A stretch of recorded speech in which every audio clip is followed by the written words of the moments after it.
Welcome to The Explainer. Okay, let's dive right into this. Today, we are exploring humanity's very first successful flight technology. It's an invention that literally forever changed our relationship with the sky, paving the way for everything from commercial jets to space exploration. We are, of course, talking about the hot air balloon. It's kind of crazy to think about, isn't it? When we picture modern aviation today, we instantly think of roaring jet engines, highly sophisticated aerodynamics, and millions of lines of computer code. So how on earth did a simple wicker basket and a giant bag of heated air manage to completely conquer the skies centuries before the airplane was even a rough sketch? It feels almost like magic, but as you'll see, it's actually just a brilliant combination of keen observation and raw physics. Here is our roadmap for today. First up, we'll look at the dream of flight, followed by the anatomy of a balloon and the physics of buoyancy. Then, we'll dive into their rise and tragic fall, and finally, wrap up with the modern ballooning era. Section 1. The Dream of Flight. From soap bubbles to the skies. Let's transport ourselves all the way back to the early 18th century. This was an era where the sky was completely untouched by humanity, and the mere thought of leaving the ground was, well, pure wonder. Our story actually kicks off in 1709 with a Portugal-born priest named Bartolomeu Lourenço de Guzmán. Guzmán had this moment of absolute, pure inspiration just from watching a simple soap bubble float upwards above the heat of a candle.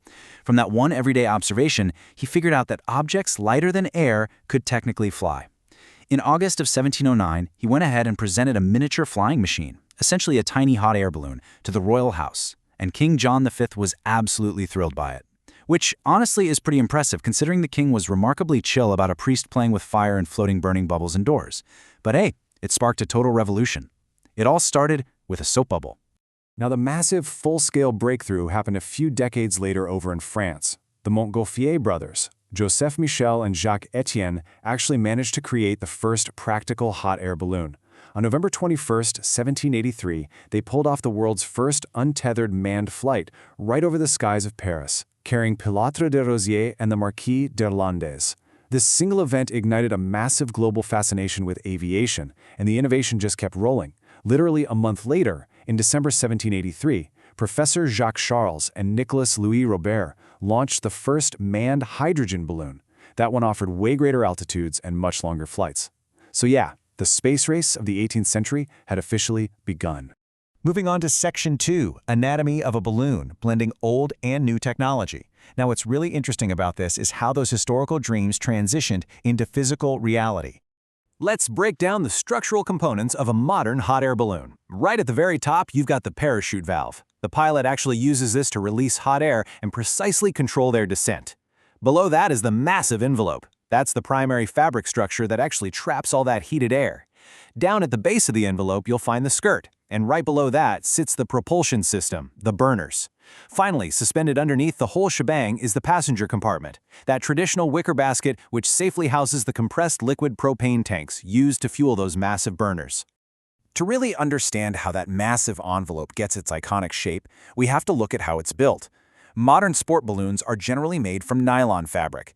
Nylon is absolutely perfect here because it's super lightweight, incredibly sturdy, and has a very high melting temperature.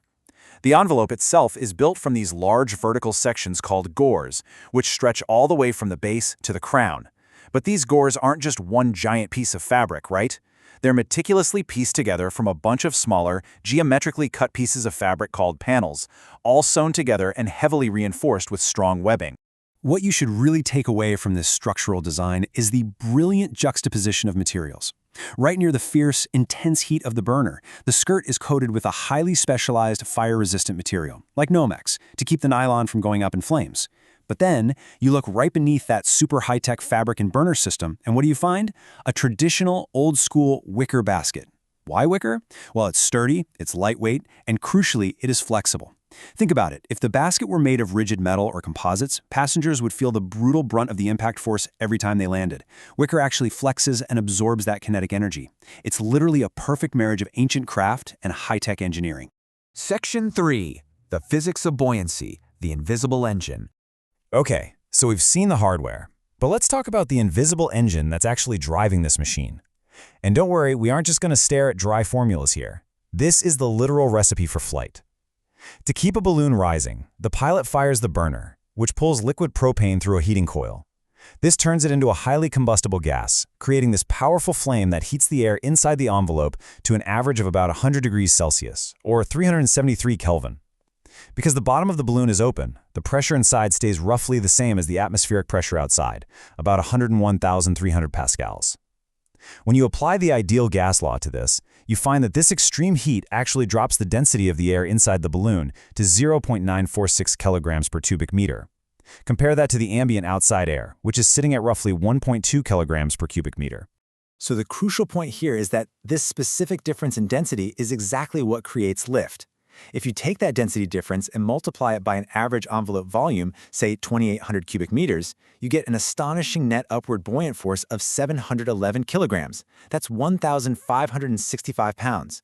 To put that into perspective, that is roughly the weight of a full-grown cow or a smart car pulling entirely upward for no other reason than a difference in air temperature.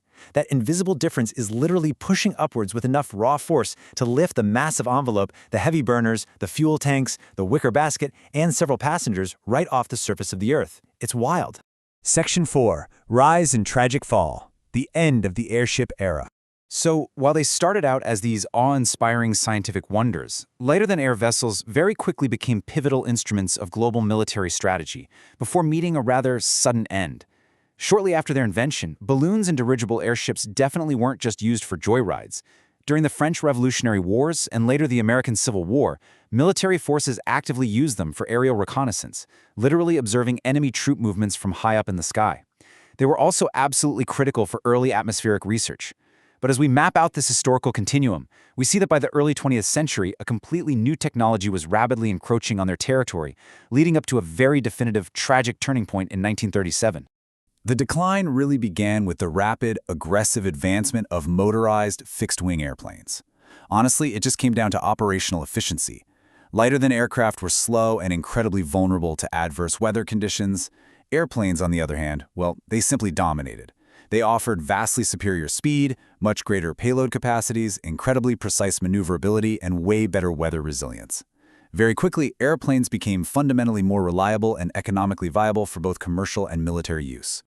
But the final fatal blow, the absolute end of the golden age of airships, happened on May 6, 1937, the Hindenburg disaster. The spectacular, horrifying combustion of that massive hydrogen-filled passenger Zeppelin over New Jersey resulted in 36 tragic fatalities. The dramatic, highly publicized visual evidence of this explosive disaster instantaneously shattered any remaining public confidence in lighter-than-air travel. The inherent massive risks of using highly flammable hydrogen gas simply could no longer be ignored, and this led to the immediate, total abandonment of commercial passenger airship networks around the world.